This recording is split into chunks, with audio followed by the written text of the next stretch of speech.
Brand furniture satu ini adalah penyandang predikat perusahaan furniture terbesar di dunia.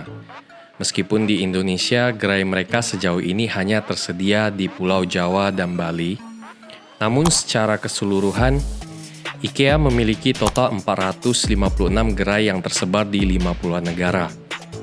Di tahun 2022 ini, IKEA mencatatkan peningkatan penjualan dari tahun sebelumnya sebesar 6,5% dengan total 44,6 miliar euro atau sekitar 691 triliun rupiah.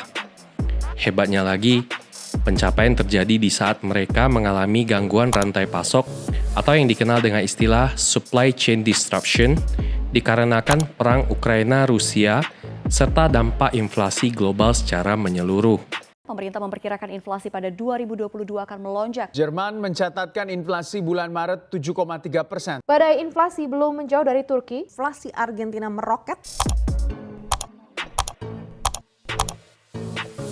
Mereka terpaksa harus menutup 4 pabrik pembuatan furniture di Rusia dan menelan sekitar 2% dari revenue IKEA.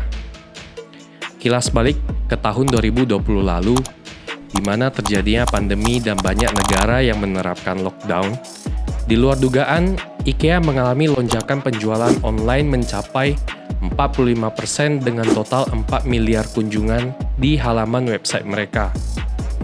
Kira-kira apa yang membuat IKEA menjadi brand yang begitu fenomenal?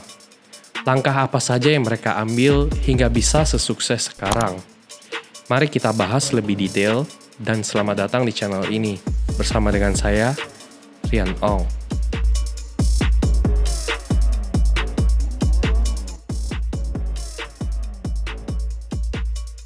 IKEA didirikan oleh seorang pengusaha asal Swedia bernama Ingvar Kamprad di tahun 1943. Nama IKEA sendiri merupakan singkatan dari nama pendirinya, Ingvar Kamprad, diikuti Tarit, nama usaha pertanian keluarga di mana beliau lahir, dan Agunarit, nama kampung halamannya.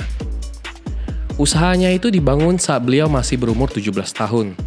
Hasil menabung dari pemberian ayahnya karena beliau berprestasi di sekolah meskipun mengidap disleksia. IKEA di awal bisnis mereka tidak langsung menjual furniture sebagaimana sekarang. Produk yang IKEA jual di tahun-tahun pertama mereka memulai bisnis yakni perlengkapan rumah tangga yang bersifat aksesoris seperti bingkai foto, pena, dompet, dan lain sebagainya. Butuh hampir 4 tahun bagi IKEA untuk memulai bisnis furniture.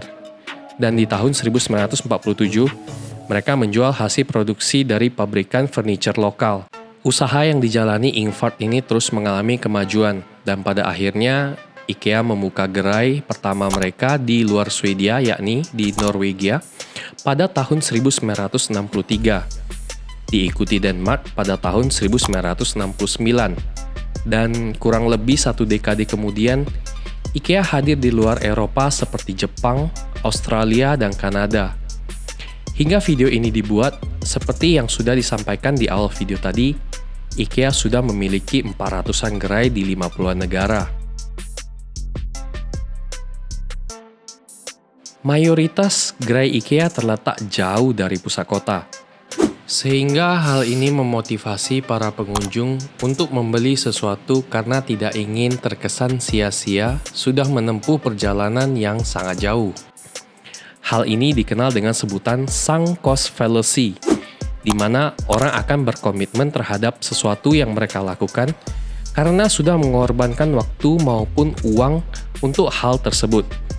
Istilahnya itu seperti nggak mau rugi. Selain itu, IKEA sengaja menerapkan one-way path atau hanya mempunyai satu jalan yang harus dilalui di dalam gerai mereka.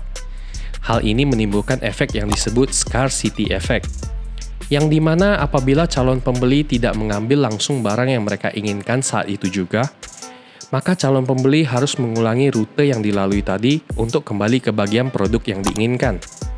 Dan rata-rata luas gerai IKEA sekitar 27.871 meter persegi atau sekitar 5 luas lapangan sepak bola.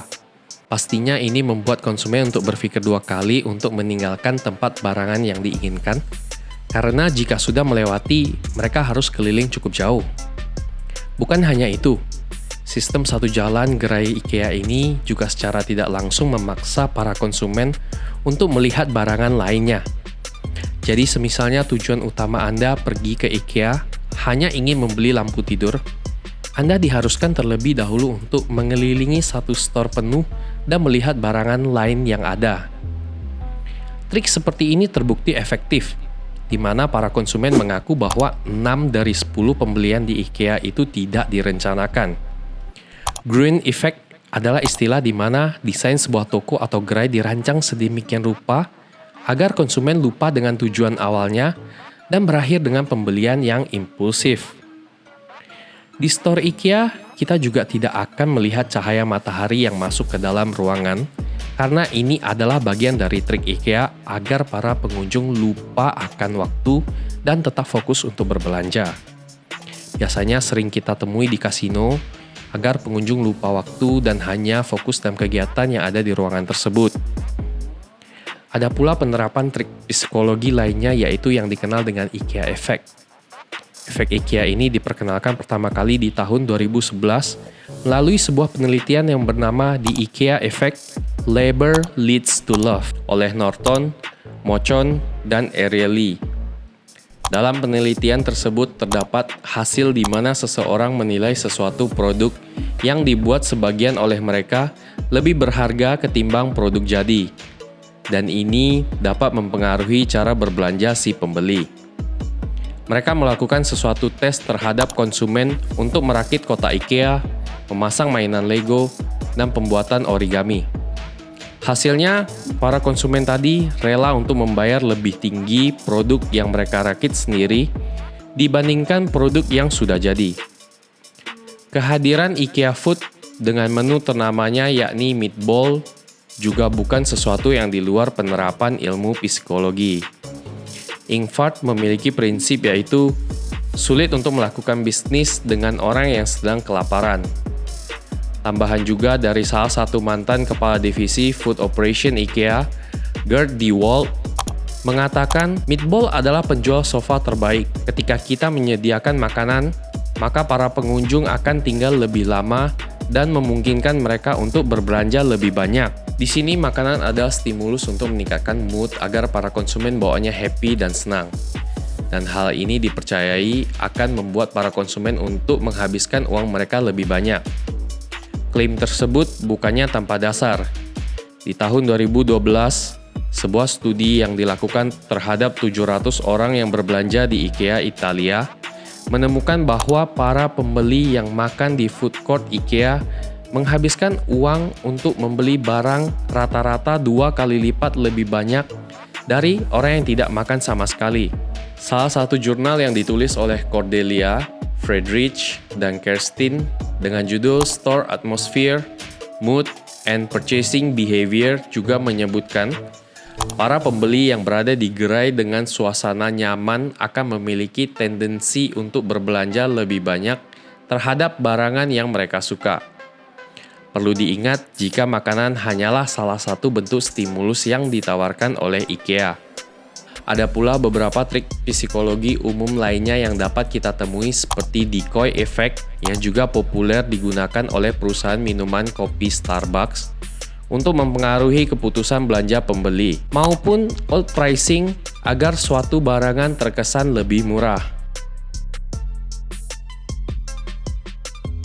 IKEA merupakan salah satu contoh sukses bagaimana bisnis bisa memanfaatkan psikologi dalam mempengaruhi pembeli dalam berbelanja. Namun, trik yang diimplementasikan oleh IKEA tidak akan sukses jika beberapa faktor dasar tidak memenuhi standar seperti kualitas produk yang buruk atau produk yang tidak memiliki keunikan di mata para konsumen. Beruntung, sang founder Ingvard menentukan bisnis model perusahaannya yaitu menjual low-cost furniture atau furniture murah namun tidak murahan, sehingga penerapan ilmu psikologi ini bisa berjalan sesuai dengan yang diharapkan. Demikian pembahasan konten kali ini. Semoga memberikan insight atau pengetahuan yang bermanfaat untuk kita semua. Jangan lupa untuk like, share, dan subscribe. sebagai bentuk dukungan kalian agar channel ini bisa terus menghadirkan konten-konten menarik lainnya. Sampai jumpa. See you.